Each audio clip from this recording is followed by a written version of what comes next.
Hello everyone, welcome to free study. So insta June 2020 current affairs compilation का ये third video है and आज का वीडियो थोड़ा लेंथी रहेगा। मैं कोशिश करूँगी कि मोस्टली पेजेस आज की वीडियो में कवर हो जाएं। So it will be like a marathon session and इसके साथ साथ आप चैनल को सब्सक्राइब कर लें, बेल आइकॉन प्रेस कर लें एंड नोटिफिकेशन के लिए बेल आइकॉन प्रेस करना ज़रूरी है। वीडियोज़ को शेयर भी ज़रूर करें ताकि हमारे जो सब्सक्राइबर्स हैं वो भी बढ़ें एंड वीडियो जो है वो भी ज़्यादा से ज़्यादा स्टूडेंट्स तक पहुंच पाए।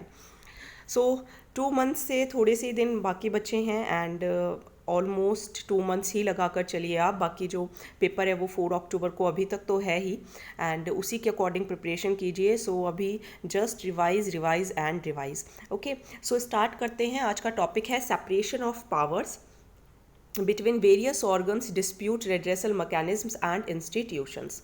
तो पीएम केयर्स फंड के बारे में देखेंगे, which is not a public authority under RTI act.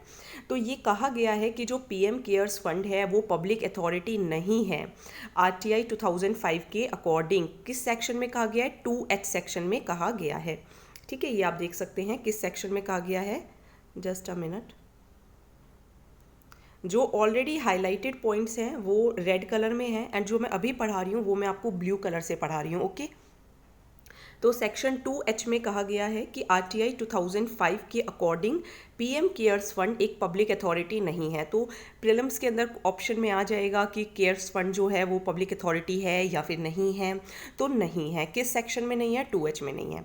जो ब्लैक कलर से ऑलरेडी हाईलाइटेड है पीडीएफ के अंदर एंड जो मैंने अंडरलाइन किए हुए हैं ये इनफ है एंड मोस्ट इंपॉर्टेंट है। अराउंड मुझे 20 डेज लगे हैं इनको हाईलाइट करने में।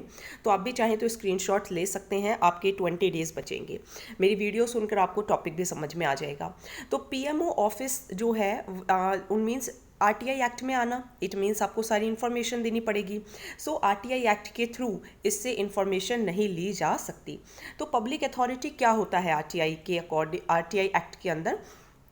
As per section 2H of the RTI act, public authority means कोई भी ऐसी अथॉरिटी या बॉडी या इंस्टीट्यूशन जो कि सेल्फ गवर्नमेंट हो, कॉन्स्टिट्यूशन के थ्रू बनी हो, पार्लियामेंट ने बनाई हो या स्टेट लेजिस्लेचर ने बनाई हो या अप्रोप्रिएट गवर्नमेंट ने कोई नोटिफिकेशन इशू करके बनाई हो। तो पब्लिक अथॉरिटी वो ही होती हैं गवर्नमेंट या नॉन गवर्नमेंट ऑर्गेनाइजेशंस जिन्हें फाइनेंस कौन कर रहा हो, जिन्हें फाइनेंस डायरेक्टली या इनडायरेक्टली अप्रोप्रिएट गवर्नमेंट कर रही हो। अब इम्प्लीकेशंस क्या होंगे इस मूव के? देखिए, ये एक ट्रस्ट क्रिएट किया गया है एंड इसको 4 कैबिनेट मिनिस्टर्स जो हैं वो रन कर रहे हैं and in their ex officio capacities. So उन्होंने means they are denying the status of public, means जब इसको पब्लिक अथॉरिटी नहीं माना गया तो ट्रांसपेरेंसी नहीं रहेगी and not to mention our democratic values. अब ट्रांसपेरेंसी रहेगी नहीं रहेगी वो बात का इशू है, लेकिन पॉइंट यही उठता है कि अगर आप आरटीआई के अंदर नहीं ला रहे हैं it means there is no transparency. So जो नेम है, कॉम्पोजिशन है, कंट्रोल है, एम्बलम का use, government domain name, everything, ये सब यही तो सिग्निफाई करता है कि ये पब्लिक अथॉरिटी है। एंड रूल के अकॉर्डिंग क्या कहा गया है कि ये पब्लिक अथॉरिटी नहीं है तो आरटीआई एक्ट इसके अंदर नहीं आ सकता। तो गवर्नमेंट ने एक तरीके से अपने पास वॉल्स ऑफ सीक्रेसी बना लिए हैं। ओके, तो पीएम केयर्स फंड है क्या? ये 28 मार्च 2020 को बनाया गया था। मेन ऑब्जेक्टिव यही था कि इमरजेंसी या कोई डिस्ट्रेस सिचुएशन आती है जैसे कि अभी कोविड-19 आई, तो इससे बचने के लिए, जैसे अभी नेक्स्ट के अंदर इंफॉर्मेशन आएगी भी कि विद इन सम टाइम इसके अंदर बहुत मीन्स करोड़ों रुपए इकट्ठे हो गए। तो ये एक पब्लिक चैरिटेबल ट्रस्ट है। नाउ इस ट्रस्ट को एडमिनिस्टर कौन करता है? जो प्राइम मिनिस्टर है वही इसके एक्स ऑफिशियो चेयरमैन है।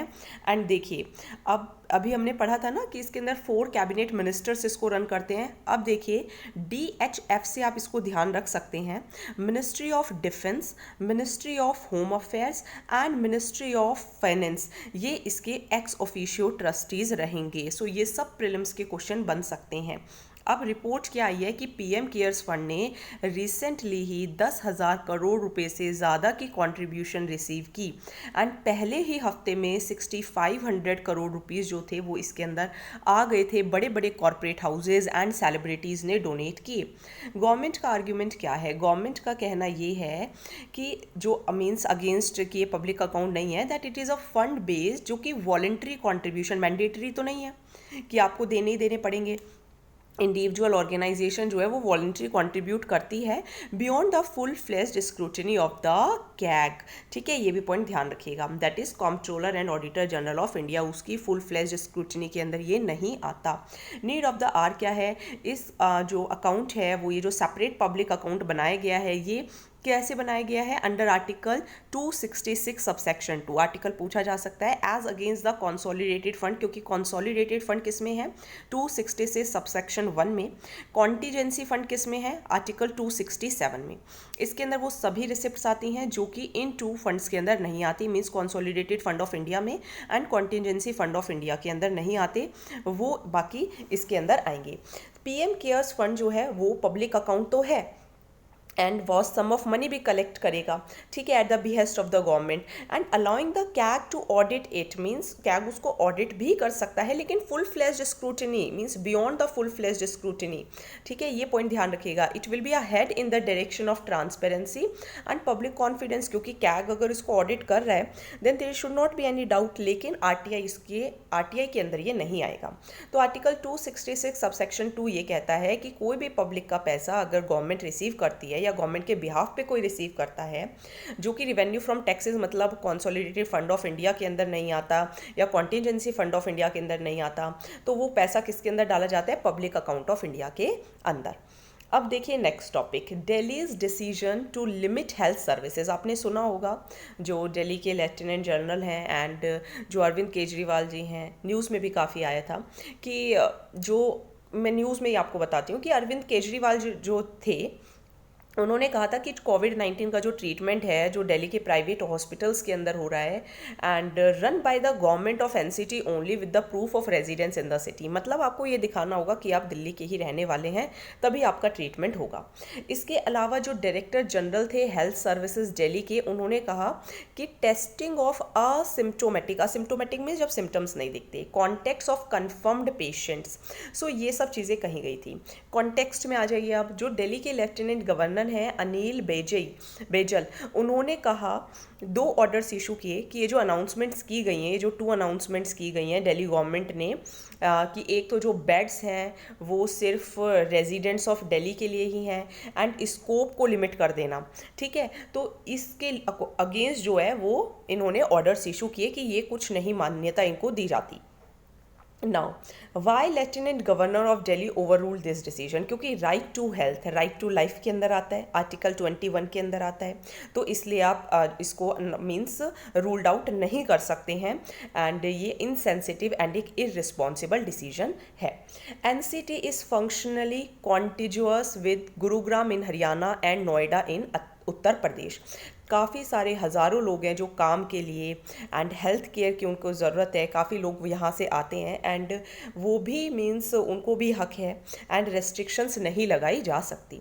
सेकंड ऑर्डर में जो एलजी थे उन्होंने कहा कि जो डेविएशन है गाइडलाइंस की, क्योंकि गाइडलाइंस दी गई हैं आईसीएमआर के थ्रू एंड अगर आप उससे डेविएट करते हैं दिल्ली की सरकार कि आप असिम्प्टोमेटिक जो हैं उन लोगों को टेस्ट नहीं करेंगे, हाई रिस्क के जो लोग हैं उन्हीं को बस टेस्ट करेंगे, तो इससे आप इनएडिक्वेट काम करेंगे एंड इनएडिक्वेट कॉन्ट्रैक्ट ट्रेसिंग से और भी जो कोविड-19 है वो बढ़ सकता है।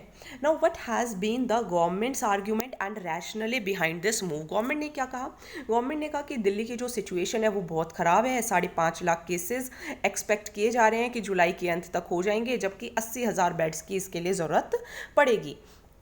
तो पावर्स क्या हैं, एलजी की क्या पावर्स हैं कि वो ऑर्डर इशू कर सकते हैं, तो वो ऑर्डर इशू कर सकते हैं क्योंकि वो चेयरपर्सन है दिल्ली डिज़ास्टर मैनेजमेंट अथॉरिटी के एंड उनको ये पावर जो है वो सेक्शन 18 सबसेक्शन 2 सबसेक्शन डी का जो एक्ट है उसके सेक्शन 18 सबसेक्शन 3 के अकॉर्डिंग मिली हुई है। Now what was the problem with Delhi governments order. तो अगर ऑर्डर को इम्प्लीमेंट किया जाता है तो उसके 2 इफेक्ट्स होंगे, एक तो आप हेल्थ केयर नहीं देंगे, ठीक है, दूसरी बात जो लोग दिल्ली के अंदर ही रह रहे हैं अगर मान लीजिए उनके पास आइडेंटिटी प्रूफ नहीं है तो उनका भी इलाज नहीं होगा, so that's why. Now next देखिए, Krishna and Godavari water utilization. तो union government is going to take stock of water utilization from Krishna and Godavari rivers, क्योंकि आपको पता होगा कृष्णा गोदावरी रिवर आंध्र प्रदेश तेलंगाना, पहले आंध्र प्रदेश के साथ ही था तेलंगाना, तो दोनों एक दूसरे के अगेंस्ट कंप्लेंट करते रहते हैं।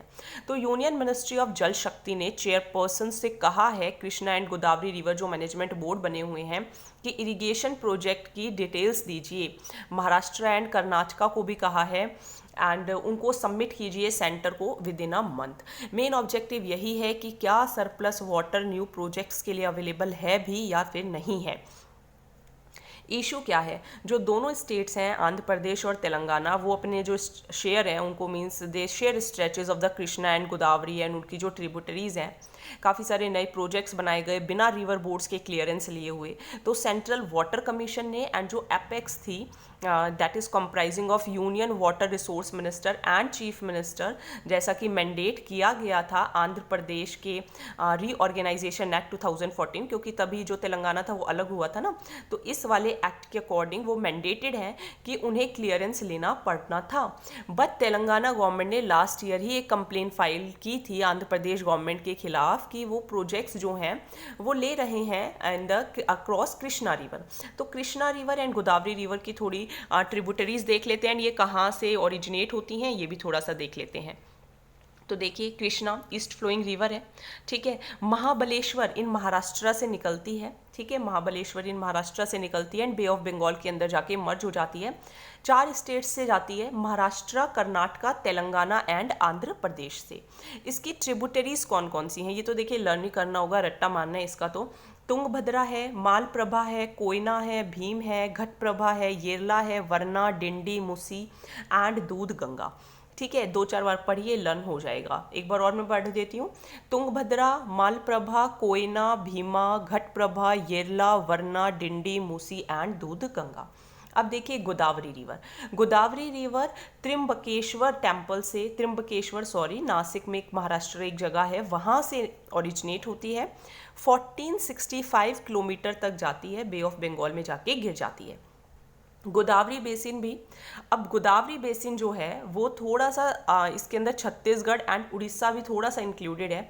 तो Maharashtra, Andhra Pradesh, Chhattisgarh, Orissa and Madhya Pradesh, Karnataka and union territory of Puducherry. तो थोड़ा एटलस खोल लीजिए अपना एंड उसके अंदर देखिए ट्रिब्यूटरीज इसकी प्रवारा, पूर्णा, मंजरा, पेनगंगा, वर्धा, वायनगंगा, प्रणहिता, ठीक है, Indravati, Maner and Shabari.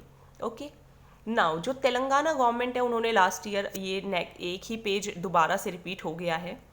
Next पे आ जाते हैं। अब आइए रूल ऑफ लॉ इंडेक्स। तो एक पिटीशन फाइल हुई है सुप्रीम कोर्ट के अंदर, गवर्नमेंट को डायरेक्ट किया गया है कि पैनल्स बैठाइए रूल ऑफ लॉ इंडेक्स के बारे में। देखिए पिटिशनर ने डिमांड क्या किया था, गवर्नमेंट को एक डायरेक्शन दी गई कि एक आप एक्सपर्ट कमेटी बैठाइए एंड एग्जामिन कीजिए कि जो countries rule of law index 2020 के टॉप 20 में आई हैं उनकी क्या बेस्ट प्रैक्टिसेस रही एंड किस तरीके से हम अपनी ये जो पैथेटिक रैंकिंग हमारी आई है इसे इम्प्रूव कर सकते हैं।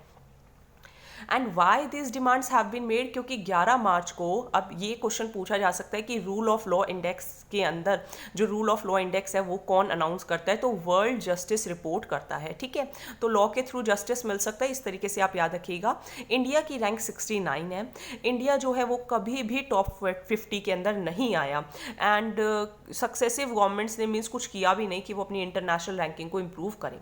ये जो रैंकिंग है इससे पुअर परफॉर्मेंस पता चलती है 8 सेक्टर्स के अंदर। इट मीन्स ये 8 सेक्टर्स में देखते हैं, एक तो गवर्नमेंट की पावर में कि करप्शन कितना कम है, ओपन गवर्नमेंट कितनी है, फंडामेंटल राइट्स कैसी हैं, पब्लिक ऑर्डर कैसा है, रेगुलेटरी इन्फोर्समेंट कितना है, सिविल एंड क्रिमिनल जस्टिस कितना है। तो पुअर रूल ऑफ लॉ जो है इसका काफ़ी बुरा असर पड़ता है राइट टू लाइफ पर, लिबर्टी पर, इकोनॉमिक जस्टिस पर, फ्रेटर्निटी पर, individual dignity and national integration पर। तो ये जो राइट्स हैं ये आर्टिकल 14 एंड 21 में गारंटीड है, तो क्यों नहीं इसके लिए कुछ किया जा रहा। नाउ कोर्ट का क्या कहना है, this was not an appropriate case of the court. जो पिटीशन है वो एक रिप्रेजेंटेशन के अकॉर्डिंग मानी गई कि अप्रोप्रिएट एक्शंस जो हैं वो लिए जाएं and with in a period of 6 months.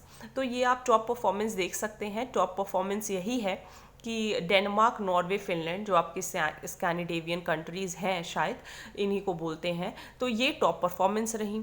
ठीक है। बॉटम परफॉर्मर्स कौन से हैं? कॉन्गो, कैम्बोडिया, वेनेजुएला, ठीक है। तो ऊपर के 3 एंड लास्ट के 3 आप लर्न कर सकते हैं। तो रूल ऑफ लॉ इंडेक्स ध्यान रखिएगा, वर्ल्ड जस्टिस रिपोर्ट रिलीज करती है, ये एक इंडिपेंडेंट ऑर्गेनाइजेशन है, detail and comprehensive picture cover करती है।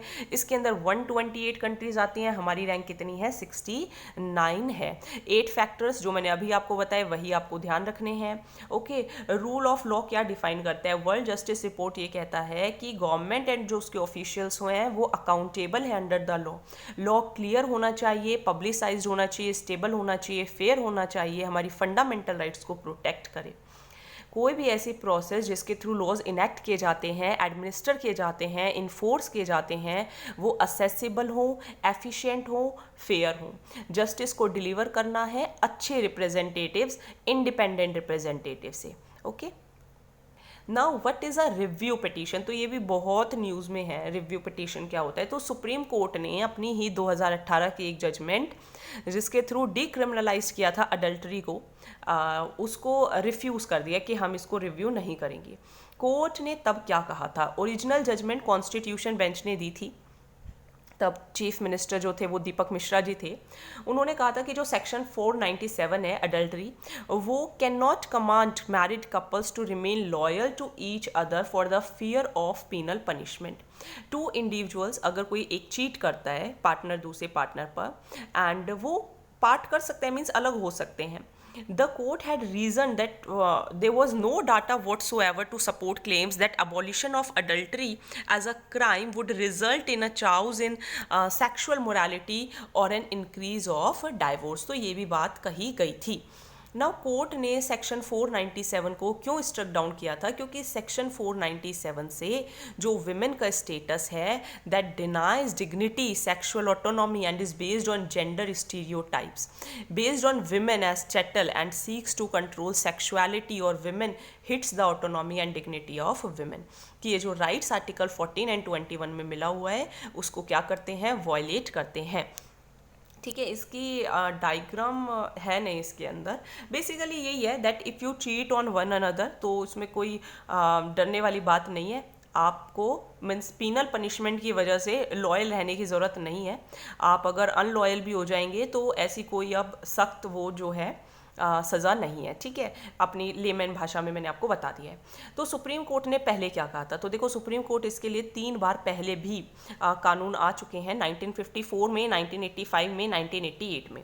1954 में सुप्रीम कोर्ट ने कहा, रिजेक्ट कर दिया। अच्छा देखो, मैंने अभी ये कह दिया ना कि कर सकते हैं, कुछ भी कर सकते हैं, तो इस चीज़ को अपने मतलब दिल पे मत ले लेना प्लीज़। ओके, एंड कर्म काम तो देखो, आप ultimately you are answerable to God, क्योंकि कोर्ट यहाँ पर है। ठीक है, आप ज़्यादा से ज़्यादा आपकी जो एवरेज एक्सपेक्टेंसी लाइफ है आप उतने टाइम तक सरवाइव कर सकते हैं, लेकिन अल्टीमेटली आपका जो कर्म होते हैं वही डिसाइड करते हैं। तो एट लास्ट आप अपने मन से पूछिएगा कि क्या जो हम कर रहे हैं वो सही है या नहीं है। ठीक है, अपने लाइफ में वही चीज़ कीजिए जो किसी को कुछ दुख ना दे। ओके, बाकी जो जजमेंट्स आती रहती हैं, एंड ज़रूरी नहीं है कि हमेशा हम अगर कुछ जजमेंट दी भी गई है तो हम उसको आंख बंद करके फॉलो कर लें। ठीक है, अल्टीमेटली आपको अपने प्रति लॉयल रहना है, अपने पार्टनर के प्रति लॉयल रहना है। तो देखिए, पास जजमेंट क्या है? 1954 में आई है, 1985 में आई है, 1988 में आई है। 1954 में सुप्रीम कोर्ट ने रिजेक्ट कर दिया था दैट सेक्शन 497 वॉयलेट नहीं करता राइट टू इक्वालिटी, एंड 1985 में ये भी कहा गया था that women did not need to be included in the law as party which can make complaints. 1988 में सुप्रीम कोर्ट ने एक तरीके से एडल्ट्री लॉ को शील्ड प्रोवाइड की थी रेदर देन अ स्वॉर्ड। ठीक है, शील्ड मतलब क्या होता है? कवच। स्वॉर्ड मतलब क्या होता है? तलवार। तो तलवार की जगह शील्ड दी थी। नाउ रिव्यू पिटीशन क्या है and what it can, when can it be filed. अब देखो, क्वेश्चन जो आएगा वो हमें अपने मतलब का काम ये है, क्वेश्चन ये पूछा जाएगा कि कौन सा सेक्शन है? 497 है। ठीक है, कब कब पहले 3 जजमेंट्स आ चुकी हैं? 1954 में, 85 में, 88 में। अब रिव्यू पिटीशन कौन से आर्टिकल में आती है? 137 में। ठीक है, अब स्कोप ऑफ रिव्यू देखिए। तो जब भी कोई रिव्यू होता है तो ज़रूरी नहीं है कि fresh, means they are not allowed to take the fresh stock, बल्कि जो पुराना ही होता है उसको ही देखना पड़ता है कि कहीं कोई मिसकैरेज ऑफ जस्टिस तो नहीं हुआ। कोर्ट के पास पावर होती हैं कि वो अपनी रूलिंग्स को रिव्यू कर सकते हैं, ताकि अगर कोई पेटेंट एरर हुआ है, माइनर मिस्टेक्स नहीं, अगर कोई पेटेंट एरर हुआ है उसको करेक्ट किया जा सके। 1975 में जस्टिस कृष्णा अय्यर जो थे, उन्होंने कहा था कि रिव्यू को तभी एक्सेप्ट करें जब कोई ओमिशन या कोई पेटेंट मिस्टेक हुई हो। 2013 में सुप्रीम कोर्ट ने 3 ग्राउंड्स दिए कि ये 3 ग्राउंड्स होंगे तो इसके बेसिस पे रिव्यू किया जा सकता है। कौन कौन से हैं 3 ग्राउंड? अगर कोई नया और कोई इंपॉर्टेंट मैटर डिस्कवर हो, अगर मिस्टेक या जो एरर है that is apparent on the face of the record, या कोई और सफिशिएंट रीजन, लेकिन वो रीजन एनालॉगस होना चाहिए ऊपर के दिए हुए 2 ग्राउंड्स पर। ओके, 2013 में union of India versus Sandur manganese and iron ores का ये केस था। Now who can file a review petition? तो civil procedure code and supreme court के रूल्स के अकॉर्डिंग कोई भी पर्सन पिटीशन फाइल कर सकता है। ओके, मीन्स जिसको भी रिव्यू चाहिए। टाइम पीरियड क्या है? 1996 के जो रूल्स हैं, जो रिव्यू पिटीशन है वो जजमेंट और ऑर्डर के विद इन 30 डेज फाइल करनी होती है।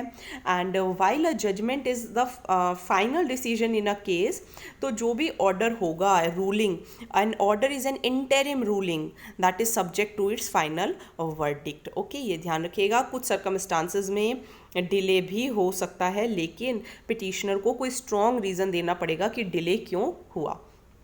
प्रोसीजर क्या है? अब देखिए, ये भी क्वेश्चन पूछा जा सकता है कि क्या ओरल हियरिंग होती है या नहीं होती, तो ये क्वेश्चंस बहुत इंपॉर्टेंट हो जाते हैं and for the specially from the polity point of view. So देखिए, रूल्स यही हैं कि विदाउट ओरल जजमेंट्स भी एंटरटेन किया जा सकता है। It can be heard through circulation. Review petitions are also heard उन्हीं सेम कॉम्बिनेशंस ऑफ जजेस से जिन्होंने पहले जजमेंट दी है। अगर वो जज रिटायर हो गए हैं या अनअवेलेबल हैं तो सीनियरिटी ऑफ जजेस को देखा जाएगा। एक्सेप्शनल केसेस के अंदर ही ओरल हियरिंग होगी। 2014 का एक केस है जब सुप्रीम कोर्ट ने कहा था कि रिव्यू पिटीशन जितने भी डेथ पेनल्टी केसेस हैं वो सभी ओपन कोर्ट में होंगी एंड उसके अंदर 3 जजेस की बेंच होगी। So this can be the question which can be framed in the prelims. Okay, तो इनको चीज़ों को अगर अभी आपने क्वेश्चन अटेम्प्ट कर रहे होंगे तो इन चीज़ों को पकड़ो कि क्या क्वेश्चन पूछा जा सकता है। वो आपको तभी आएगा जब आप प्रैक्टिस पेपर्स करेंगे या पास्ट ईयर पेपर्स करेंगे। नेक्स्ट टॉपिक्स करेंगे अब parliament, state legislature structure, functioning and conduct of business, powers and privileges and issues arising out of these. Disqualification shadow on 7 Nagaland MLAs. तो गुवाहाटी के हाईकोर्ट ने डायरेक्ट किया है नागालैंड के असेंबली के स्पीकर शरिंगन लोंगकुमेर को कि वो प्रोसीडिंग्स जो हैं उनको कंक्लूड करें 7 लॉ मेकर्स की of the opposition Naga peoples front and appropriate orders pass करें within 6 weeks from 2 June. Issue क्या था? 24 अप्रैल 2019 को एनपीएफ ने, नागा पीपल फ्रंट ने फाइल किया disqualification petition. Anti defection law में नहीं पढ़ाऊंगी, मैंने कल ही पढ़ाया था। ओके, एंड कई बार पढ़ा चुकी हूँ, तो बस मेन पॉइंट्स में पढ़ा दूंगी। If you are regularly following the videos तो आपको ये पता होगा, एंड अगर रेगुलरली फॉलो नहीं भी कर रहे हैं तो जून के जो दोनों वीडियोज़ हैं, जो सेकेंड वीडियो है उसके अंदर मैंने पूरा एंटी डिफेक्शन समझाया है, ठीक है, आप उसको एक बार देखेंगे। तो फाइल की disqualification petition against it 7 suspended MLAs कि इन्होंने विलफुली जो है वो सपोर्ट किया है कांग्रेस कैंडिडेट का, ठीक है। तो 10 शेड्यूल्स सामने आ गया दोबारा से एंड तो देखिए जो डिस्क्वालिफिकेशन है, इशू क्या है, 10th शेड्यूल जो है वो 52nd अमेंडमेंट एक्ट 1985 के अकॉर्डिंग आया, ठीक है। प्रिसाइडिंग ऑफिसर जो है वो उनको डिस्क्वालीफाई कर देते हैं। डिस्क्वालिफिकेशन कब है? जब वॉलेंट्री गिव अप कर देंगे वोट या वोट नहीं देंगे, 15 डेज वाला पॉइंट ध्यान रखिएगा। कोई और पार्टी ज्वाइन कर लेते हैं, नॉमिनेटेड पार्टी 6 महीने के अंदर कोई और पार्टी चेंज कर लेता है। एक्सेप्शन क्या है? अगर आपकी पूरी पार्टी मर्ज हो जाती है 2/3 के साथ, एंड अगर आप मर्ज नहीं होते एंड ओरिजिनल पार्टी को ही क्या करनी पड़ती है, डिस्क्वालिफिकेशन फेस करनी पड़ती है, ठीक है। डिसीजन उसी का होता है जो आपके प्रिसाइडिंग ऑफिसर रहते हैं, मींस आपके अगर स्पीकर हैं लोकसभा के अंदर एंड चेयरमैन है किसके अंदर, अगर आपके लेजिस्लेटिव असेंबली है तो भी स्पीकर ही रहेंगे, ओके। एंड ये लेजिस्लेटिव असेंबली एंड आपका जो लोकसभा है सारी जगह ये मान्यत होता है, ठीक है। मान्यता मतलब इसको प्राप्त है। इसके अंदर एक और पॉइंट आपको ध्यान रखना है कि जो लॉ है वो ये कहता था पहले 1992 से पहले कि जुडिशियल रिव्यू नहीं होगा, लेकिन 1992 के बाद जो भी मीन्स जजेस देंगे, जो प्रिसाइडिंग ऑफिसर जो भी रिजल्ट देंगे, उसके बाद जुडिशियल रिव्यू भी है। ओके, हाई कोर्ट में भी है, सुप्रीम कोर्ट में भी है। फ़ायदे क्या हैं? स्टेबिलिटी रहेगी, ये मैंने कल की वीडियो के अंदर पढ़ाया है, इसलिए मैं थोड़ा जल्दी जल्दी पढ़ा रही हूँ। कैंडिडेट्स लॉयल रहेंगे अपनी पार्टी की तरफ, डिसिप्लिन आएगा, मर्जर जो होगा वो बिना एंटी डिफेक्शन के हो, ठीक है, एंड करप्शन कम होगा, प्यूनिटिव मेजर्स लिए जा सकते हैं। 3 रिपोर्ट ध्यान रखिएगा, दिनेश से डिफेक्शन, दिनेश से ही आपका दिनेश गोस्वामी कमेटी, ठीक है। तो ये है इलेक्टोरल रिफॉर्म्स की बात कही थी, वॉलंटरी गिव अप की एंड एब्सटेन फ्रॉम वोटिंग की। लॉ कमीशन ने कहा था मर्जर वाली बात कही थी। इलेक्शन कमीशन ने 10 शेड्यूल जो है वो कहा था कि जो भी प्रेसिडेंट या जो गवर्नर जो होंगे, जो भी डिसीजन अगर वो देते हैं वो बाइंडिंग एडवाइस रहेगी किस पर? Election, binding advice of the election commission. मतलब अगर इलेक्शन कमीशन कुछ कहता है तो वो बाइंडिंग एडवाइस रहेगी किसके लिए? प्रेसिडेंट के लिए एंड गवर्नर के लिए। Now see what is finance commission grants and other transfers. तो फाइनेंस मिनिस्ट्री ने रिलीज किए हैं 6195.08 करोड़ रुपीस 14 स्टेट्स को as a third equated monthly instalment due to कोविड-19 क्राइसिस। 11 मई 2020 को रिलीज किए गए थे ₹61,950.8 करोड़ रुपीस एंड इसीलिए क्योंकि डेफिसिट था, 15th फाइनेंस कमीशन ने सजेस्ट किया तो ये दिए गए। तो देखिए जो 15th फाइनेंस कमीशन है उन्होंने शेयर ऑफ स्टेट्स जो है ये इंपॉर्टेंट है and because I am also solving the practice papers, तो ये क्वेश्चन आपका प्रैक्टिस पेपर्स के अंदर भी है एंड ये आपको करना है कि जो मतलब कैसे डिसाइड होता है शेयर ऑफ स्टेट्स। तो उस 45% इनकम डिस्टेंस देखा जाता है, 15% population of 2011, 15% of area, 10% of forest and ecology, 12.5% of demographic performance and 2.5% of tax. तो ये ध्यान रखिएगा। 2020-2021 के लिए टोटल डिवॉल्यूशन 8,55,176 करोड़ रुपए टू द स्टेट्स, जो कि 41% है टैक्सेस का, एंड ये 14th फाइनेंस कमीशन के कंपैरिजन में 1% कम भी है। तो जो 15th फाइनेंस कमीशन जो है, what are the various grants recommended by the 15th finance commission. तो जो टर्म्स ऑफ रेफरेंस है फाइनेंस कमीशन की, उन्होंने कहा कि ग्रांट्स इन एड तो देना पड़ेगा स्टेट को। इसके अंदर रेवेन्यू डेफिसिट ग्रांट्स आती हैं, ग्रांट्स टू लोकल बॉडीज़ आती हैं, डिजास्टर मैनेजमेंट ग्रांट्स आती हैं। फाइनेंस कमीशन आर्टिकल 280 के अंदर बनी है। रिकमेंडेशंस देते हैं कि किस तरीके से टैक्स रेवेन्यू डिस्ट्रीब्यूट होगा between union and states. 2 distinctive features, vertical imbalances, why vertical imbalances due to taxation and expenditure, ठीक है, इक्वलाइजेशन हो सभी पब्लिक सर्विसेज का। कमीशन की ड्यूटी है, किस कमीशन की? फाइनेंस कमीशन की ड्यूटी है कि वो प्रेसिडेंट को रिकमेंड करें the distinction between the union and the states, कि कितना net proceeds of taxes divide होगा, किस तरीके से ग्रांट्स इन एड जो हैं, क्या प्रिंसिपल्स फॉलो करने होंगे, क्या मेजर्स हैं to augment the consolidated fund of state, and और भी कोई और मैटर जो कमीशन के पास लाते हैं प्रेसिडेंट। फाइनेंस कमीशन के अंदर जो प्रोविजंस लिखे हुए हैं फाइनेंस कमीशन एक्ट 1951 के अंदर एंड फाइनेंस कमीशन रूल्स 1951 के अंदर, तो जो चेयरमैन होते हैं कमीशन के उन्हें सिलेक्ट किया जाता है जिनके पास एक्सपीरियंस हो पब्लिक अफेयर्स में, एंड 4 अदर मेंबर्स और होते हैं। तो ये ध्यान रखिएगा, फाइनेंस कमीशन के आपको बताया जा रहा है कि फाइनेंस कमीशन में कौन कौन होता है। तो एक तो होते हैं चेयरमैन, कौन होंगे? जिनके पास एक्सपीरियंस हो पब्लिक अफेयर्स में, एंड बाकी 4 मेंबर्स या तो वो हाई कोर्ट के जज हो या फिर बनने की क्वालिफिकेशन रखते हो, ठीक है। दूसरे फाइनेंस की नॉलेज हो, तीसरा फाइनेंशियल मैटर्स या एडमिनिस्ट्रेशन में एक्सपीरियंस हो, चौथा इकोनॉमिक्स की नॉलेज हो। तो ये सब फाइनेंस कमीशन के अंदर आते हैं 1+4।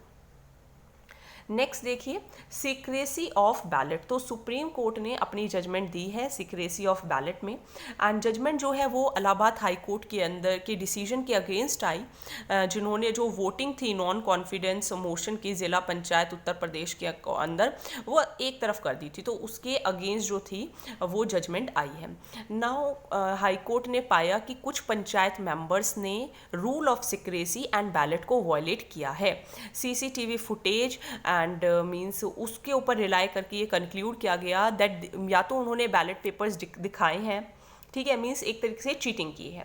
सुप्रीम कोर्ट का क्या कहना है सीक्रेसी ऑफ बैलेट के बारे में, तो मेन पॉइंट्स ध्यान रखिएगा।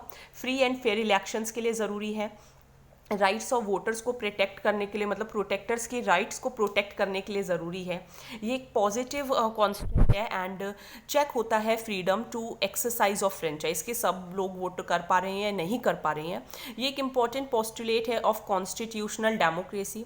वोटर जो है can also voluntarily wave the privilege of non disclosure, मतलब ज़रूरी नहीं है कि आप वोटर जो है वो ये बताए कि मैंने किसको वोट दिया एंड किसको वोट नहीं दी है। ठीक है, कोई भी किसी पर्सन को मीन्स वोट किसको दी वो आप मतलब उसको मजबूर नहीं कर सकते कि आपको वो बताए। आरपीए क्या कहता है, रिप्रेजेंटेशन ऑफ पीपल एक्ट का सेक्शन 94 ये कहता है कि यस वोटर के पास प्रिविलेज है, वो अपनी चॉइस ऑफ वोट को कॉन्फिडेंशियल रख सकते हैं। तो अब नेक्स्ट क्या है, एपेक्स कोर्ट ने कह दिया कि अगले 2 महीने में दोबारा से वोटिंग कराओ। इलाहाबाद डिस्ट्रिक्ट जज को भी कह दिया, नॉमिनी को कहा कि ये दोनों उसके प्रेसाइडिंग ऑफिसर रहेंगे एंड सीक्रेट बैलेट सिस्टम से वोट जो होगी वो कराई जाएगी। नेक्स्ट टॉपिक्स हैं गवर्नमेंट की क्या पॉलिसीज़ हैं, कुछ interventions for development in various sectors and issues arising out of their design and implementation. तो 23 और जो MFP हैं माइनर फॉरेस्ट प्रोड्यूस वो MSP लिस्ट के अंदर ऐड की गई हैं। तो मिनिस्ट्री ऑफ ट्राइबल अफेयर्स ने अनाउंस की कि हम 23 और MFP आइटम्स को ऐड करने जा रहे हैं MSP लिस्ट में। इसमें 1 तुलसी सीड्स, 1 जीरा, मशरूम, ब्लैक राइस, जोहर राइस, ये सब हैं। ठीक है, तो अब जो कवरेज है 50 पहले थे, अब और 23 हो गए, 73 हो गए एंड ये कोविड-19 की वजह से हुआ है। अब थोड़ा सा हम कॉन्टेक्स्ट जानते हैं। यूनियन जो कैबिनेट है 2013 में उन्होंने एक सेंट्रली स्पॉन्सर्ड स्कीम को अप्रूव किया था कि अगर कोई भी मान लीजिए नॉन मोनोपोलाइज्ड या फिर non nationalised minor forest produce है, एक वैल्यू चेन डेवलप की जाएगी for minor forest produce through minimum support price, ताकि जो MFP गैदरर्स हैं जो फॉरेस्ट में जो छोटी छोटी चीज़ें इकट्ठे करते हैं उनको भी एक सोशल सेफ्टी मिल सके, क्योंकि यही उनकी एक कमाई का साधन है। तो इस स्कीम का ऑब्जेक्टिव यही था कि जो ट्राइबल पॉपुलेशन है उनको भी रेम्यूनरेटिव प्राइस मिले जो भी वो फॉरेस्ट से कलेक्ट करते हैं, एंड एक ऑल्टरनेटिव एम्प्लॉयमेंट एवेन्यू है उनके लिए, फेयर मॉनेटरी रिटर्न्स उनको मिले एंड उनको भी एक शेयर ऑफ रेवेन्यू मिले जो भी उनके पास सेल्स आती हैं minus the cost deducted. Implementation कैसे है, तो देखिए जो भी रिस्पॉन्सिबिलिटी है कि MFP को MSP के अंदर इसको इंगेज कराना, ये स्टेट डेजिग्नेटेड एजेंसीज़ की रिस्पॉन्सिबिलिटी रहेगी। जो भी सर्विसेज होंगी मार्केट कॉरस्पॉन्डेंट्स की, उन्हें जो डेजिग्नेटेड एजेंसीज होंगी वही अवेल करवाएंगी। जो स्कीम है वो प्राइमरी वैल्यू एडिशन और साथ में सप्लाई चेन इंफ्रास्ट्रक्चर भी देगी, जैसे कि कोल्ड स्टोरेज, वेयर हाउसेज, ठीक है, ये फैसिलिटीज़ भी दी जाएंगी। जो मिनिस्ट्री ऑफ ट्राइबल अफेयर्स है वो इसकी नोडल मिनिस्ट्री है एंड जो मिनिमम सपोर्ट प्राइस है वो डिटरमाइन मिनिस्ट्री करती है, मिनिस्ट्री ऑफ ट्राइबल अफेयर्स, किसके साथ मिलकर, ट्राइफेड के साथ मिलकर। अब MFP क्या होता है, तो ये भी हमने काफ़ी बार किया है बट अगेन करेंगे। फॉरेस्ट राइट्स एक्ट के सेक्शन 2 सबसेक्शन 1 ने माइनर फॉरेस्ट प्रोड्यूस को कोई भी नॉन टिम्बर अगर फॉरेस्ट प्रोड्यूस होता है प्लांट ऑरिजिन से, जैसे बम्बू हो गया, ब्रशवुड हो गए, स्टम्प्स हो गए, canes, cocoon, honey, waxes, lac, kendu leaves, medicinal plants. जो डेफिनेशन है माइनर फॉरेस्ट प्रोड्यूस की वो बैम्बू एंड केन को इंक्लूड करती है and thereby changing the categorization of bamboo and cane as trees under the Indian forest act 1927। मतलब Indian forest act 1927 में bamboo और जो केन है वो ट्रीज माने जाते हैं। नेक्स्ट टॉपिक पढ़ेंगे one nation one ration card scheme, काफ़ी टाइम से चल रही है, 3 मतलब अनाउंस की हुई है, 3 और स्टेट्स इसके अंदर ऐड हो गई हैं, अब 17 स्टेट्स हो जाएंगी। ठीक है, तो सोम से ध्यान रखिएगा, सिक्किम, उड़ीसा, मिजोरम, ये 3 ऐड हो गई हैं। अपनी मनपसंद किसी भी PDS शॉप से राशन ले सकते हैं। कोई भी पुअर पर्सन को मीन्स डिप्राइव नहीं होगा, वो उसे सब्सिडाइज्ड फूड ग्रेन मिलेगा, चाहे वो एक जगह से किसी भी जगह पर चले जाए, कोई भी उसे मना नहीं कर सकता, फ्रीडम है उसे। ठीक है, वो किसी एक PDS शॉप से बंधा हुआ नहीं है, किसी एक शॉप ओनर पर डिपेंड नहीं है, है ताकि करप्शन कम किया जा सके। तो एक स्टैंडर्ड फॉर्मेट राशन कार्ड का अलग अलग स्टेट्स जो हैं उन्होंने बनाया है, एंड नेशनल पोर्टेबिलिटी के लिए स्टेट गवर्नमेंट को कहा गया कि बायलिंगुअल फॉर्मेट में इशू करेंगे, एक लोकल लैंग्वेज में और दूसरी लैंग्वेज हिंदी या फिर इंग्लिश। 10 डिजिट नंबर होगा, पहली 2 डिजिट्स स्टेट कोड होंगी, नेक्स्ट 2 डिजिट्स जो रनिंग राशन कार्ड नंबर होगा वो होगा, एंड अनदर जो 2 डिजिट्स होंगी वो यूनिक मेंबर आईडी होगी। अब चैलेंजेस क्या हैं? करप्शन तो फिर भी होगा, ठीक है, तो ये इसके चैलेंजेस में है। मतलब आपको ऐसा लिखना है कि जो इंक्रीज हो सकती है कॉमन मैन की प्रॉब्लम, मिडल मैन ही तो प्रॉब्लम है सबसे बड़े, ठीक है, और जो शॉप ओनर्स हैं सस्ते दाम पे ले लेना, मार्केट में बेच देना, उन लोगों को नहीं। अब देखिए इलेक्ट्रॉनिक्स इंसेंटिव स्कीम्स लॉन्च, तो गवर्नमेंट ने 3 इंसेंटिव स्कीम्स लॉन्च की हैं, 48,000 करोड़ रुपए की हैं, ताकि जो इलेक्ट्रॉनिक्स में लार्ज स्केल मैन्युफैक्चरिंग है उसको बूस्टअप किया जा सके। स्कीम्स क्या है? प्रोडक्शन लिंक्ड इंसेंटिव, यहाँ पे टारगेट किया जाएगा मोबाइल फ़ोन मैन्युफैक्चरिंग पर, एंड 10 फर्म्स इसके अंदर इंसेंटिवाइज की जाएंगी, जिसमें 5 ग्लोबल एंड 5 लोकल रहेंगी। 4 से लेके 6% इंक्रीमेंटल सेल्स होगा, एंड वही जो गुड्स होंगे जो मैन्युफैक्चर्ड हुए हैं इंडिया में and covered under the target segments for a period of 5 years, 5 साल का टाइम है। दूसरा स्पेक्स ध्यान रखिएगा, that is scheme for promotion of manufacturing of electronic components and semiconductors. इसके अंदर 25% फाइनेंशियल इंसेंटिव दिया जाएगा for the identified list of electronic goods. Third है modified electronic manufacturing clusters scheme, यहाँ पे सपोर्ट किया जाएगा कि वर्ल्ड क्लास इंफ्रास्ट्रक्चर क्रिएट किया जाए, कॉमन फैसिलिटीज़ एमिनिटीज़ प्रोवाइड की जाएँ, रेडी बिल्ड फैक्ट्री हो, प्लग एंड प्ले फैसिलिटीज़ हों। ओके, सिग्निफिकेंस यही है कि मैन्युफैक्चरिंग जो इलेक्ट्रॉनिक्स है वो 8 लाख करोड़ का बिजनेस है, एंड इससे एम्प्लॉयमेंट जनरेट हो सकती है अगले 5 साल में 10 लाख लोगों के लिए। तो इंडिया के पास पोटेंशियल है कि वो सक्सेस इसके अंदर अचीव कर सकते हैं इलेक्ट्रॉनिक्स मैन्युफैक्चरिंग के अंदर, एंड ये सेकंड लार्जेस्ट मोबाइल मैन्युफैक्चरर हैं वर्ल्ड के अंदर। 2014-15 में 6 करोड़ यूनिट्स के साथ 18,992 करोड़ के जो मोबाइल्स थे वो प्रोड्यूस किए गए थे, एंड दिस इंक्रीज इसके बाद जो 2018-19 में 30 करोड़ मतलब 1.7 लाख करोड़ की जो वैल्यू इंक्रीज हो गई, एंड यूनिट्स में 30 करोड़। तो कंक्लूजन यही है कि ये जो स्टेप है ये सेल्फ रिलायंट इंडिया बनाने के लिए ही है, ताकि इंडिया आइसोलेशन में ना रहे, एंड ये कोई इनवर्ड लुकिंग स्ट्रैटेजी नहीं है, बल्कि कैपेसिटी को इंक्रीज करने की बात एंड एक ऐसा इकोसिस्टम बनाने की बात जिससे एसेट हम बन सके to the global economy. Essential commodities act में अमेंडमेंट्स की गई हैं। नेक्स्ट टॉपिक है amendments to the essential commodities act. तो ये भी इंपॉर्टेंट है। देखिए सबसे पहले इसेंशियल कमोडिटीज़ एक्ट से क्या क्या एक्सक्लूड किया गया है। एक तो cereals, pulses, oil seeds, edible oils, onion and potatoes. Now फायदे क्या होंगे? प्राइवेट इन्वेस्टर्स को ये डर नहीं रहेगा कि उनके बिजनेस में बार बार इंटरफेरेंस होगी, वो फ्रीडम उन्हें मिलेगी कि वो प्रोड्यूस कर सकते हैं, डिस्ट्रीब्यूट कर सकते हैं, सप्लाई कर सकते हैं, and this will help them to drive up investment. वो इन्वेस्टमेंट भी कर सकते हैं कोल्ड स्टोरेजेस में, एंड मॉडर्नाइजेशन भी ला सकते हैं फूड सप्लाई चेन के अंदर। तो इसेंशियल कमोडिटीज़ एक्ट 1955 में बना था। इसके अंदर गवर्नमेंट जो है वो रेगुलेट करती है प्रोडक्शन को, सप्लाई को, डिस्ट्रीब्यूशन को, सभी होस्ट ऑफ कमोडिटीज जो उन्हें लगती है कि एसेंशियल है एंड कंज्यूमर्स को अवेलेबल होनी चाहिए एट फेयर प्राइस, तो गवर्नमेंट इसे इशू करती है। ठीक है, अब इसके अंदर क्या क्या आते हैं? Drugs, fertilisers, petroleum products. जो सेंटर है उन्होंने न्यू चीज़ों को भी जैसे जैसे उन्हें लगता है वो ऐड करते रहते हैं, एक्सक्लूड करते रहते हैं। इसके अंदर गवर्नमेंट करती क्या है? एक मैक्सिमम रिटेल प्राइस फिक्स कर देती है, ताकि जो जैसे अभी था सैनिटाइज़र इतने महंगे बिकने लग गए थे क्योंकि सब लोगों को ज़रूरत थी, तो इसीलिए जो मास्क थे और जो सैनिटाइज़र्स थे वो फिर इस एक्ट के अंदर ला दिए गए थे कि इतना रिटेल प्राइस है, इससे ज़्यादा आप चार्ज नहीं कर सकते। तो अगर सेंटर को लगता है कि कोमोडिटी शॉर्ट सप्लाई में है एंड इसका प्राइस जो है वो बढ़ रहा है, तो वो बता देते हैं कि इतनी स्टॉक होल्डिंग लिमिट है, इससे ज़्यादा आप इसको स्टोर भी नहीं कर सकते हो। स्टेट लिमिट बता देता है कि किस तरीके से आपको ये मार्केट के अंदर लाने ही होंगे, एंड अगर कोई भी चाहे होलसेलर हो, रिटेलर हो, इंपोर्टर हो, फिर वो उसकी स्टॉक पाइलिंग नहीं कर सकता। And state can not choose, मतलब स्टेट को यहाँ पर हक नहीं दिया जाता कि वो रेस्ट्रिक्शंस को इम्पोज ना करें। स्टेट को भी बात माननी पड़ती है किसकी? सेंटर की। Now why the recent economic survey set कि ये जो एक्ट है वो आउटडेटेड है एंड चले जाना चाहिए।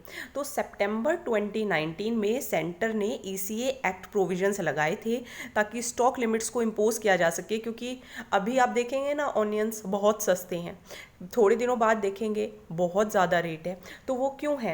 आफ्टर, क्योंकि जो खरीफ क्रॉप एंड जो आपका ये खरीफ क्रॉप रैबी क्रॉप, इसका जो टाइम पीरियड होता है उसकी वजह से ये लोग क्या कर देते हैं, उसको स्टॉक कर देते हैं। तो रेस्ट्रिक्शंस जो ऑनियन है उससे रिलेटेड बहुत इशू आता है। तो जो रेस्ट्रिक्शंस है वो रिटेल एंड होलसेल ट्रेडर्स दोनों पर लगाई जाती हैं कि आप होर्डिंग, होर्डिंग मतलब क्या होता है, गोदामों में छुपा के रख देना, ठीक है, ताकि जब प्राइस बढ़े तब उसको बाहर निकालें, फिर वो महंगे प्राइसेस पे बिके। तो इसीलिए ज़रूरी है, ठीक है। तो ईसीए जो है वो ये मीन्स ये लोग ये बोलते हैं कि ये डिफ्रेंशिएट नहीं कर पा रहा between hoarding and storage. Long term में जो एक्ट है वो डिसइंसेंटिवाइज करता है, स्टोरेज इंफ्रास्ट्रक्चर नहीं बन पाता है, जिसकी वजह से प्राइजेस जो हैं वो बढ़ते हैं एंड ये मीन्स जिस मकसद के लिए बनाया गया था उसको ये अचीव नहीं कर पा रहा है। इंपॉर्टेंट क्यों है? इंपॉर्टेंट इसीलिए कंज्यूमर को प्रोटेक्शन मिलती है कि भाई जो ज़रूरी चीज़ें हैं, इसेंशियल कमोडिटीज़ एक्ट है ना, जो इसेंशियल कमोडिटीज़ हैं उनके प्राइस अननेसेसरली हाइक पर ना पहुँचें, ठीक है। एडिक्वेट सप्लाईज हों, होर्डर्स एंड ब्लैक मार्केटर्स को चेक किया जा सके, रेड्स की जा सकें ताकि कोई भी छुपा कर ना रखे। बिना ईसीए के कॉमन मैन जो होगा वो अपॉर्चुनिस्टिक ट्रेडर्स, मतलब जो अपॉर्चुनिटी मिलने पर जो ट्रेडर्स ठग लें कंज्यूमर्स को, उनके ऊपर डिपेंड ना रहे कॉमन मैन, इसलिए लाया गया है। एंड प्राइजेस को भी कहीं ना कहीं तक ये कंट्रोल करता है। Now law against mob lynching, तो एक north east legal group has sought a law to deal specifically with mob lynching, क्योंकि 2 लोगों की डेथ हुई, उनकी हत्या की गई आसाम में एक ही हफ्ते में, मई के महीने में। तो इन केसेस को कैसे हैंडल किया जाए, कोई सेपरेट डेफिनेशन नहीं है आईपीसी के अंदर। जो लिंचिंग इंसिडेंट्स हैं वो सेक्शन 300 एंड 302 ऑफ आईपीसी के अंदर ही डील किए जाते हैं। सेक्शन 302 ये कहता है कि अगर कोई भी मर्डर करता है तो उसको पनिशमेंट मिलेगी डेथ की एंड इम्प्रीजनमेंट फॉर लाइफ की, फाइन भी होगा। एंड जो ऑफेंस है मर्डर का वो कॉग्निजेबल है, नॉन बेलेबल है, नॉन कंपाउंडेबल है। लिंचिंग क्या है? कोई भी ऐसा वायलेंस या हेल्प करना, अबेटिंग या किसी को इनकरेज करना, ठीक है, चाहे स्पॉन्टेनियस हो, प्लान्ड हो, बाय अ मॉब मीन्स भीड़ से, किस ग्राउंड पर? Religion, race, caste, sex, place of birth, language, dietary practices, sexual orientation, political affiliation, ethnicity या कोई और ग्राउंड हो तो। ना सुप्रीम कोर्ट की गाइडलाइंस क्या हैं कि कोई सेपरेट ऑफेंस होना चाहिए लिंचिंग के लिए, एंड ट्रायल कोर्ट्स जो हैं वो मैक्सिमम सेंटेंस देने की कोशिश करें। हर डिस्ट्रिक्ट में एक सीनियर पब्लिक ऑफिसर हो, पुलिस ऑफिसर हो, जो कि देखे कि भाई ऐसे इंसिडेंट्स ना हो। उन डिस्ट्रिक्ट्स को, सब डिविजन्स को, उन विलेजेस को ढूंढा जाए जहाँ पे ये lynching and mob violence report की जाती हैं। जो नोडल ऑफिसर्स हैं वो डीजीपी के नोटिस में लेकर आए कि क्या इंटर डिस्ट्रिक्ट कोऑर्डिनेशन इश्यूज हैं। हर पुलिस ऑफिसर को ये इंश्योर करना होगा कि वो भीड़ को डिस्पर्स कर दें अगर वो वायलेंस करने वाले हैं। सेंट्रल एंड स्टेट गवर्नमेंट को ब्रॉडकास्ट करना चाहिए रेडियो पर, टेलीविज़न पर, मीडिया प्लेटफॉर्म्स पर कि अगर मॉब लिंचिंग की तो उसका सीरियस कॉन्सिक्वेंस क्या होगा। स्टेट पुलिस को मेजर्स लेने चाहिए if it comes to the notice कि अगर लोकल पुलिस को ये पता चलता है कि कोई लिंचिंग हुई है, मॉब वायलेंस हुआ है, तो जुरिस्डिक्शनल पुलिस स्टेशन जो है वो एफआईआर लॉन्च करे, ठीक है। And with in 1 month means जो स्टेट गवर्नमेंट है वो एक स्कीम बनाए, lynching mob violence victim compensation scheme बनाए, जिसके अंदर सीआरपीसी के सेक्शन 357A भी हो विद इन 1 मंथ, मतलब जजमेंट के विद इन 1 मंथ के अंदर ये बनाएंगे। पुलिस ऑफिसर या ऑफिसर अगर अपनी ड्यूटी नहीं कर पाता है तो उसे एक्ट ऑफ डेलिब्रेट नेग्लिजेंस माना जाएगा। तो honour killing, hate crimes, witch hunting, mob lynching, ये ऐसे इश्यूज हैं which are raising the demands कि कुछ ऐसा लेजिस्लेशन लेकर आओ, क्योंकि क्राइम्स कुछ नहीं है, ये मर्डर्स ही हैं, ठीक है, इसलिए ज़रूरी है। सीआरपीसी, आईपीसी ये सफिशिएंट नहीं है कि वो इन क्राइम्स के साथ डील किए जा सकें। कुछ गाइडलाइंस आई थी पूनावाला केस के अंदर भी, जहाँ पे मॉब लिंचिंग के अकॉर्डिंग पाया गया था कि हमें बहुत ज़्यादा ज़रूरत है कि कुछ ऐसे लॉज बनाए जाएं, कुछ इन्फोर्समेंट एजेंसीज़ की अकाउंटेबिलिटी लाई जाए। कुछ और स्टेट्स के बारे में जानते हैं। मणिपुर है वो ऐसे पहले बिल के साथ आई है, एंड राजस्थान, उन्होंने भी अगस्त 2019 में एक बिल पास किया है। वेस्ट बंगाल ने भी किया है, ठीक है। तो मणिपुर, राजस्थान, वेस्ट बंगाल ध्यान रखिएगा। तो सेंटर को भी कुछ और सेक्शंस ऐसे लाने चाहिए डॉक्टर्स के अगेंस्ट, जो कि मीन्स अपनी ड्यूटी करने में या डिले करते हैं, ठीक है। ये सब चीज़ें ध्यान रखनी है। कॉम्पनसेशन स्कीम जो है, अमाउंट पे करनी चाहिए विक्टिम्स को ताकि वो रिकवर हो सकें, ठीक है, प्रॉब्लम से। प्यूनिटिव एक्शन होना चाहिए उन पॉलिटिकल लीडर्स के खिलाफ भी जो गिल्टी पाए जाते हैं कि जो भीड़ को भड़काते हैं, ठीक है। प्यूनिटिव एक्शन पुलिस ऑफिसर्स के अगेंस्ट भी लिए जाएं अगर वो अपनी ड्यूटी अच्छे से नहीं करते तो। देन देखिए unmanned aircraft system rules of 2020। तो एयरक्राफ्ट है, मिनिस्ट्री ऑफ सिविल एविएशन ने इसको दिया है ताकि अनमैन्ड एयरक्राफ्ट सिस्टम या जो ड्रोन्स हैं उनके प्रोडक्शन, इंपोर्ट, ट्रेड, ओनरशिप उनको रेगुलेट किया जा सके। तो इन ड्रोन्स को कौन सेल करता है? सिर्फ एथोराइज्ड एंटिटीज़ ही सेल कर सकती हैं। कौन इन्हें ओन या कौन इन्हें ऑपरेट करता है? वो ही एंटिटीज़ जो एथोराइज्ड हो by director general of civil aviation. Permits online मिल सकते हैं। एप्लीकेबिलिटी आप ड्रोन्स के लिए भी कर सकते हैं। एक्सेप्शन, वो नैनो ड्रोन्स जिनका वेट 250 ग्राम्स या उससे कम है वो नहीं आएंगे इसके अंदर। इंश्योरेंस, कोई अनमैन्ड एयरक्राफ्ट जो इंडिया में ऑपरेट हो रहा है उसको थर्ड पार्टी इंश्योरेंस पॉलिसी लेनी होगी। रूल नंबर 36 एंड 38, जो भी अनमैन्ड एयरक्राफ्ट होंगे उन्हें पे लोड कैरी करना पड़ेगा जब तक कि डीजीसीए, डायरेक्टर जनरल जो हैं डीजीसीए के, वो नहीं कह देते कि ठीक है आप अलाउड हो। तो 18 ईयर्स ओल्ड होने चाहिए। कंपनीज़ हैं तो कंपनी का जो बिजनेस है उसका मेन प्लेस इंडिया में हो। चेयरपर्सन और कम से कम 2-3 डायरेक्टर्स इंडियन सिटीजन्स होने चाहिए। ड्रोन्स जो हैं वो commercially, safety, law order, disaster management हर किसी के लिए यूज़ किए जा रहे हैं, सो रोल इनका इम्पॉर्टेंट है, that's why. Now Tablighi activity, now a specific visa violation. Union home ministry ने इंक्लूड किया कि अगर आप तबलीगी एक्टिविटी में इंडल्ज हैं as a specific visa violation under the new amendments. एक नई कैटेगरी डाली गई है, Tabligh activities, restriction on engaging in Tabligh activities, ठीक है। ये तभी बनाए गए थे जब आपके home rule league movement I think चल रही थी, तो मुझे अभी पक्का ज़्यादा श्योर नहीं हूँ मैं, तो इसी को देखते हैं। The general policy guidelines relating to India visa, 24 categories के वीज़ा बताए, कंडीशंस बताई कि कैसे ऑनलाइन दिए जा सकते हैं एंड बाय मिशंस अब्रॉड। $500 का फ़ाइन लगेगा अगर वायलेट किया तो। 2 साल से ज़्यादा का ओवर स्टे अगर visiting protected areas and cases अगर ओवर स्टे या फिर वीज़ा वायलेशंस के रहे। अमेंडेड गाइडलाइंस के अकॉर्डिंग कोई भी फॉरेन नेशनल अगर उसे किसी भी तरीके का वीज़ा दिया जाता है या ओवरसीज सिटीज़न ऑफ इंडिया, वो परमिट नहीं है कि वो तबलीग वर्क में अपने आप को एंगेज करे। ये न्यू अमेंडमेंट्स हैं। There will be no restriction, religious places पर जा सकते हैं। रिलीजियस एक्टिविटीज़ जैसे कि रिलीजियस डिस्कोर्सेस, इनको आप अटेंड कर सकते हैं, लेकिन रिलीजियस आइडियोलॉजीज़ को प्रीच करना, स्पीचेस देना, डिस्ट्रीब्यूशन करना ऑडियो विजुअल मैसेजेस का, कन्वर्जन को स्प्रेड करना, वो अलाउड नहीं होगा।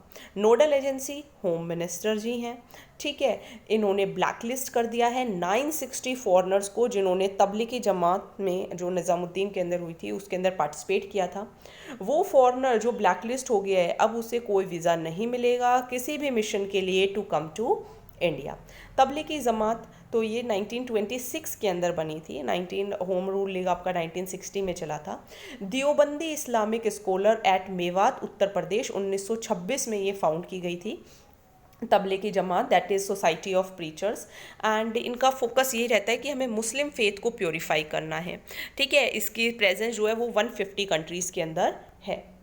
देन देखिए AGR issue, adjusted gross revenue issue. तो सुप्रीम कोर्ट ने कहा है, has said it was totally impermissible for the department of telecommunication कि वो एपेक्स कोर्ट की जजमेंट को मिसयूज़ करें, ऐसा बिल्कुल भी अलाउड नहीं है। टू डिमांड, कि वो डिमांड करे 4 लाख करोड़ रुपए in AGR from PSU। Court ने क्वेश्चन किया कि गवर्नमेंट का जो 20-year फॉर्मूला था for telecom communities companies to repay their AGR dues of ₹1.42 lakh crore, वो कहाँ गया। कोर्ट ने 2019 अक्टूबर 2019 में कहा था, which was completely silent with regard to PSUs। Government ने कहा था कि जो कोर्ट है दैट वो एफिडेविट फाइल करेंगे कि जो AGR डिमांड्स हैं वो रेस की जा रही हैं अगेंस्ट द PSU। तो लास्ट ईयर सुप्रीम कोर्ट ने जो AGR, हमने लास्ट ईयर भी करा था, AGR का जो सर्कुलेशन है डिपार्टमेंट ऑफ टेलीकम्युनिकेशन से, ये लास्ट ईयर भी इन्होंने इसकी डेफिनेशन जो थी वो अपहेल्ड की थी। जो ऑर्डर है टॉप कोर्ट से वो यही आया कि जो टेलीकॉम कंपनीज हैं उन्हें इमीडिएटली क्लियर करने होंगे जितने भी उनके पेंडिंग एडजस्टेड ग्रॉस रेवेन्यू है 1.47 लाख करोड़ के हैं, वो पे करो। AGR होता क्या है? AGR आपका एडजस्टेड ग्रॉस रेवेन्यू एक तरीके से फीस होती है यूज़ करने की, लाइसेंस लेने की, जो टेलीकॉम ऑपरेटर्स चार्ज करते हैं, ठीक है, डिपार्टमेंट ऑफ टेलीकम्युनिकेशन से। एंड ये डिवाइडेड है स्पेक्ट्रम यूसेज में, चार्जेस एंड लाइसेंस फीस में, तो 3 से 5% से 8% के बीच में होती है। कैसे कैलकुलेट की जाती है? तो रिवेन्यूज़ देख लिए जाते हैं, नॉन टेलीकॉम रिलेटेड सोर्सेज देखे जाते हैं, एंड वही रिवेन्यूज़ होते हैं इसके अंदर जो टेलीकॉम सर्विसेज से जनरेट हों। AGR जो इशू है वो काफ़ी बैंकिंग इंडस्ट्री में भी पैनिक जो है वो लेकर आता रहता है, एंड टेलीकॉम जो सेक्टर है वो ऑलरेडी बहुत लेवरेज है, मीन्स बहुत डेप्ट है उसके ऊपर। वोडाफोन आइडिया का जो डेप्ट है वो 2.2 लाख करोड़ का है, जो उन्होंने अपने इंफ्रास्ट्रक्चर को फैलाने के लिए यूज़ किया था। म्यूचुअल फंड इंडस्ट्री जो है उनके पास भी 4,000 करोड़ रुपीज़ मीन्स देने हैं उनको to Vodafone Idea. Mutual fund industry has an exposure of around ₹4,000 crore to Vodafone India. Now supplying washed coal, government ने रिसेंटली एनवायरनमेंट प्रोटेक्शन एक्ट को अमेंड किया एंड ड्रॉप कर दिया है आइडिया कि मैंडेटरी वॉशिंग ना हो कोल की जो थर्मल पावर प्लांट्स के अंदर सप्लाई किया जाता है। ये जो नोटिफिकेशन है ये गवर्नमेंट के 2016 ऑर्डर के अकॉर्डिंग आया, जिन्होंने कहा कि जो कोल वॉशिंग थी वो मैंडेटरी कर दी थी for supply to all thermal units more than 500 kilometre from the mine, मतलब माइन से 500 किलोमीटर ज़्यादा दूर होती है तो कोल वॉश करके पहुंचाना होता था। तो इशू ये था, कुछ एक्सपर्ट्स ने इस मूव को अपोज किया एंड कहा कि ये मतलब पॉल्यूशन लोड को कुछ रिड्यूस करने में इतना कोई खास योगदान है नहीं। एंड गवर्नमेंट ने डिफेंड भी किया इस मूव को एंड हैज क्वेश्चन दोज कि भाई how is the coal not dirty with in 500 kilometre and how it becomes dirty after 500 kilometre, कि 500 किलोमीटर से पहले तो डर्टी है नहीं, 500 किलोमीटर के बाद कैसे डर्टी हो जाएगा। तो रैशनली क्या है, तो जनवरी 2014 में एनवायरनमेंट मिनिस्ट्री जो है वो काम कर रही है कि जो अनवॉश्ड कॉल है वो ज़्यादा डिस्टेंस ट्रैवल ना करे, and keeping in view that ultimately all coals irrespective of distance from supplying mines wash करके पहुंचाया जाए ताकि 34% जो ऐश लिमिट है वो कम हो। ये इसीलिए किया गया ताकि जो कोल कंजम्पशन है, मतलब कोल कंजम्पशन नहीं कम करनी, एमिशन पर कंट्रोल करना है, ठीक है, इसलिए ये लाया गया था। नाउ वॉशिंग कोल जो है उससे एफिशिएंसी एंड क्वालिटी बढ़ती है ड्राई फ्यूल की। अगर हम थ्योरी में बात करें तो कोई भी ऐसा जो प्रोसेस है जिससे कोल वॉशिंग जो हो वो गुड हो, थर्मल पावर प्लांट्स के पास फ्यूअर ऑपरेशनल प्रॉब्लम्स होती हैं क्योंकि इनके पास कोल क्वालिटी बहुत पुअर है। तो अगर वॉश्ड कोल को कंबशन की जाएगी तो उससे एमिशन थोड़ा कम होगा, एयर पॉल्यूशन थोड़ा कम होगा एंड अननेसेसरी ट्रांसपोर्टेशन नहीं होगा ऐश का या नॉन कम्बसिबल मटेरियल का। तो ये कम हो जाएगा कि अगर उसको वॉश करके पहुंचाया जाए तो प्रोटेक्शन मिलेगी एनवायरनमेंट को। प्रेजेंट गवर्नमेंट ने क्या कहा, एग्रीइंग कि हाँ कोल वॉशिंग जो है it does not help reduce emission, मतलब कुछ फ़ायदा नहीं हो रहा है कोल को वॉश करके अगर पहुंचाया जाता है। पावर मिनिस्ट्री ने कहा कि coal rejects from washery find it way into the market for use by industries and create pollution. मतलब अगर कोल के वॉशिंग करने से अगर जो हमारा मेन ऑब्जेक्टिव था कि पॉल्यूशन कम हो, अगर वो मीट नहीं हो पा रहा है, देन इट इज़ कॉस्टली।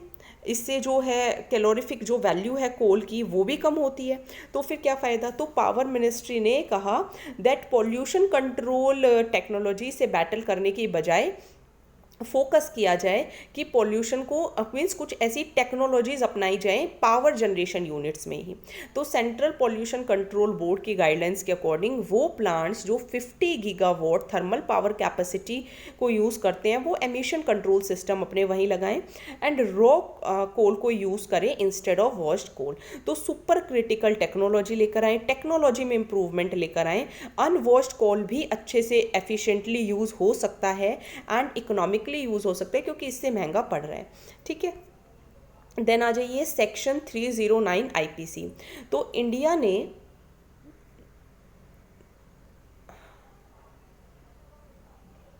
देखिए सेक्शन 309 आईपीसी, तो इंडिया के अंदर बहुत हाईएस्ट सुसाइड रेट पाया गया है साउथ ईस्ट एशियन रीजन के अंदर। ये वर्ल्ड हेल्थ ऑर्गेनाइजेशन ने कहा, मतलब हर 1 लाख लोगों में से 16.5 सुसाइड्स हैं। Third highest female suicide rate है वर्ल्ड में। सुसाइड को डिक्रिमिनलाइज कर दिया गया था 2017 में सेक्शन 309 ऑफ आईपीसी के अकॉर्डिंग। अगर कोई भी मीन्स सुसाइड अटैम्प्ट करता है तो उसको बुक किया जा सकता है सेक्शन 309 में, that attempt to commit suicide. ये जो लॉ है ये ब्रिटिशर्स के टाइम पे आया था 19th सेंचुरी में एंड उनकी ही थिंकिंग को रिफ्लेक्ट करता है कि व्हेन किलिंग, जब अपने आप को मारने को क्राइम माना जाता था। नाउ वॉज इट रिपील्ड, तो रिपील नहीं हुआ है, सेक्शन अभी भी आईपीसी में है। एंड व्हाट हैज़ हैपन्ड कि जो मेंटल हेल्थ केयर एक्ट है 2017 का, वो जुलाई 2018 में आया, जहाँ पे थोड़ा सा स्कोप कम किया गया। एंड जो अटेम्प्ट है to commit suicide made it punishable, लेकिन ओनली एज एन एक्सेप्शन, ये चीज़ डाल दी गई। सेक्शन 115 जो सब सेक्शन 1 है वो ये कहता है not with standing anything contained in section 309 of IPC, मतलब जो भी उसमें लिखा है उसको छोड़कर अगर कोई भी पर्सन सुसाइड करता है shall be presumed unless provided otherwise to have severe stress and shall not be tried and punished under the said code, क्योंकि ओनली एज एन एक्सेप्शन इसके अंदर ऐड कर दिया गया है। सेक्शन 115 सब सेक्शन 2 यही कहता है कि एप्रोप्रिएट जो गवर्नमेंट है उनकी ड्यूटी है कि वो केयर, ट्रीटमेंट, रिहैबिलिटेशन प्रोवाइड करें पर्सन को जिनको स्ट्रेस हो एंड जो सुसाइड करना चाहता है। ठीक है, तो सरकार की रिस्पॉन्सिबिलिटी है। तो ये जो सेक्शन है इसको यूज़ ना किया जाए can potentially deprive a victim of treatment in the golden hour, क्योंकि एक तरफ तो उसने सुसाइड किया है, उस टाइम पे उसको पुलिस के पास थोड़ी ले जाने की ज़रूरत है, उस टाइम तो उसको ट्रीटमेंट देने की ज़रूरत है ना। तो इट इज़ पॉसिबल कि जो अनस्क्रपलस हॉस्पिटल अथॉरिटीज़ होती हैं वो सिचुएशन को मिसयूज़ करती हैं एंड एक्स्ट्रा चार्ज करती हैं पुलिस को ना इन्फॉर्म करके। ठीक है, तो ऐसी सिचुएशन नहीं होनी चाहिए। तो trauma, harassment that is already severally distressed individual, ये सब चीज़ों को दूर करने की ज़रूरत है। 309 के फेवर में क्या बातें हैं, काफ़ी सारे ओकेजन्स ऐसे होते हैं जब जो पीपल हैं दे show up at government offices and threaten कि हम अपने आप को मार लेंगे अगर हमारी डिमांड्स नहीं पूरी की गई। तो अगर 309 को रिपील कर दिया गया तो कोई ऐसा प्रोविज़न ही नहीं होगा कि जो उनके खिलाफ एक्शन लिया जा सके। सो अगेन ये लॉ एंड ऑर्डर के अकॉर्डिंग ही इसको कुछ ना कुछ इसका सॉल्यूशन फाइंड आउट करने की ज़रूरत है। ऑब्जर्वेशंस देखते हैं सुप्रीम कोर्ट की। ज्ञान Kaur versus state of Punjab 1996 में कॉन्स्टिट्यूशन बेंच ने इसको वैलिड माना था। 1971 में लॉ कमीशन ने अपनी 42nd रिपोर्ट में कहा था कि इसको रिपील कर देना चाहिए, मतलब बंद कर देना चाहिए। आईपीसी बिल 1978 जो राज्यसभा ने भी पास कर दिया था, लेकिन लोकसभा में पास होने से पहले ही डिसॉल्व हो गई पार्लियामेंट एंड बिल लैप्स्ड हो गया।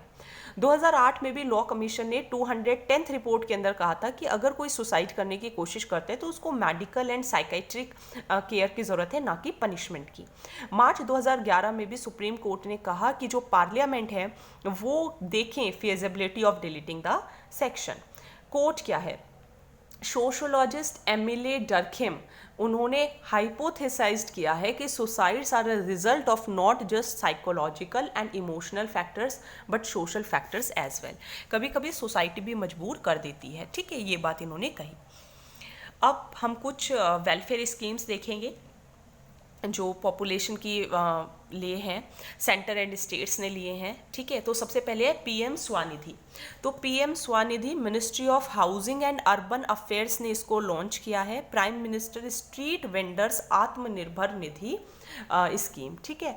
तो ये उन लोगों के लिए है जो गली गली में जो ठेले लगाते हैं, बेसिकली उनके लिए। फाइनेंस मिनिस्टर निर्मला सीतारमन जी ने 14 मई को इसको अनाउंस किया गया था कि जो भी स्ट्रीट वेंडर्स हैं उनको अपना लाइवलीहुड्स वापस मिल सकें, क्योंकि लॉकडाउन में उनको बहुत प्रॉब्लम हुई। Ministry of housing and urban affairs ने एक MOU साइन किया है सिडबी के साथ, small industries development bank of India के साथ। क्वेश्चन ये ध्यान रखिएगा, प्रीलिम्स के अंदर पूछा जा सकता है कौन कौन इन्वॉल्व है, ठीक है। Housing and urban affairs and small industries development bank of India वो उसकी इम्प्लीमेंटेशन एजेंसी होगी, एक माइक्रो क्रेडिट फैसिलिटी प्रोवाइड करेगी स्ट्रीट वेंडर्स के लिए। सिडबी क्या है? ये क्रेडिट गारंटी प्रोवाइड करती है लैंडिंग इंस्टीट्यूशंस को through credit guarantee fund trust of MSME, ठीक है। डेवलप करती है, मेंटेन करती है एक IT प्लेटफॉर्म जो end to end solution provide किया जा सके, ताकि जो भी अर्बन लोकल बॉडीज़ हैं, लैंडिंग इंस्टीट्यूशंस हैं, डिजिटल पेमेंट एग्रीगेटर्स हैं या जो दूसरे स्टेक होल्डर्स हैं उनको सॉल्यूशन मिले। ये एक स्पेशल माइक्रो क्रेडिट फैसिलिटी है एंड अफोर्डेबल लोन इसके अंदर मिल जाता है 10,000 से 50 लाख रुपए तक का। 24 मार्च से पहले जो वो बिजनेस ऑपरेशनल होना चाहिए। मार्च 2022 तक वैलिड है। SIDBI जो है वो इसका टेक्निकल पार्टनर रहेगा। मैनेज करेंगे द क्रेडिट गारंटी उन लैंडिंग इंस्टीट्यूशंस को जो किसके through? Credit guarantee fund transfer for micro and small enterprises.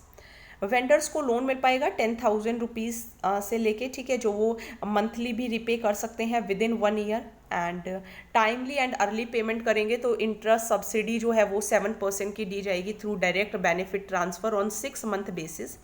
कोई पेनल्टी नहीं होगी अगर अर्ली रीपेमेंट कर देते हैं लोन की। तो कौन है एलिजिबल?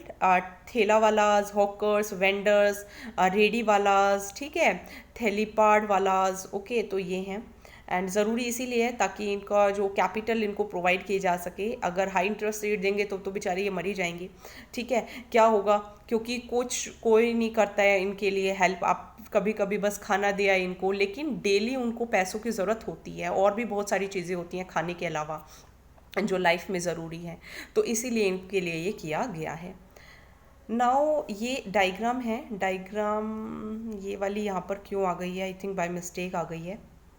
चलिए, a declared foreigner and foreigners tribunal. तो सिद्दीक अली जो हैं वो लास्ट डिक्लेयर्ड फॉरनर हैं and to be release from the only detention centre in Barak Valley in Assam as the beneficiary of a Supreme Court order. Court का कहना ये है अप्रैल में amid the corona virus pandemic Supreme court ने उन detainees को release किया था जो फॉरनर्स डिक्लेयर्ड हुए थे and have been lodged in the detention centres of Assam for 2 years और मोर। एंड इसमें जो पर्सनल बॉन्ड अमाउंट है वो भी कम कर दी गई है, 1 लाख से 5,000 कर दी है। एंड अभी तक 339 DF जो है वो रिलीज़ किए गए हैं डिटेंशन सेंटर से सिंस अप्रैल 13।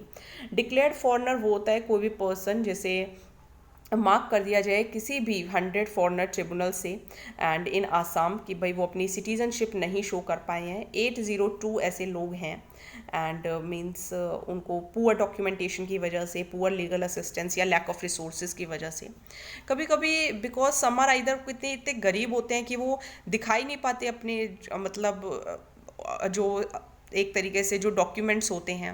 29 लोग डेथ हो गई थी उनकी 2016 से, जो 10 हैं वो अभी 2019 से 2020 के फैब तक उनकी डेथ हुई है।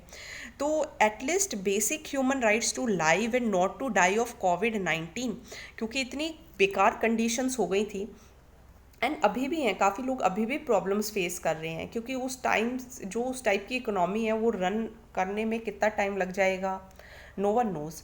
तो फॉरनर ट्रिब्यूनल होते क्या है? 1964 में बनाए गए थे। एडवोकेट्स होते हैं जिनकी 35 ईयर से एज ज़्यादा होनी चाहिए, कम से कम 7 साल का प्रैक्टिस या फिर एक्सपीरियंस हो, रिटायर्ड जुडिशियल ऑफिसर्स हों असम जुडिशियल ऑफिस से, या फिर रिटायर्ड IAS ACS ऑफिसर्स हों, ठीक है, एक्सपीरियंस हो क्वासी जुडिशियल वर्क्स में। कौन इनको सेटअप करता है? होम अफेयर सेटअप करते हैं, ठीक है। डिस्ट्रिक्ट मजिस्ट्रेट्स के पास पावर्स होती हैं कि वो ट्रिब्यूनल्स को सेटअप कर सकते हैं। कौन अप्रोच कर सकता है? इंडिविजुअल्स अप्रोच कर सकते हैं and state administration he tribunal को अंदर आ सकती हैं अगेंस्ट अ सस्पेक्ट। ओके, सो अभी इतना ही करते हैं, नेक्स्ट पेजेस हम कल करते हैं। Okay, so thank you so much, videos को ज़रूर शेयर कर दें। Okay, thank you.